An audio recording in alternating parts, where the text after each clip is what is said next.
How to add friends in Sausage Man.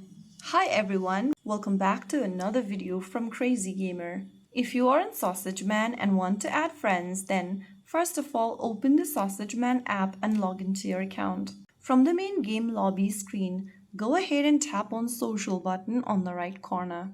Inside the Social tab, go to the search bar at the top and type in a player nickname or an ID you want to search for. Once you press the search button, you'll see some of the search results. Go ahead and find the one you're looking for and tap on the little plus icon right next to the name. Soon after you do that, you will be able to send them the request. Repeat this process for every other people you want to add, and once they accept your request, you'll be able to be friends in the game. So that's how you do it. That's how you add friends in Sausage Man. If you found the video helpful, don't forget to like, share, and subscribe to our channel. I will see you again in the next video.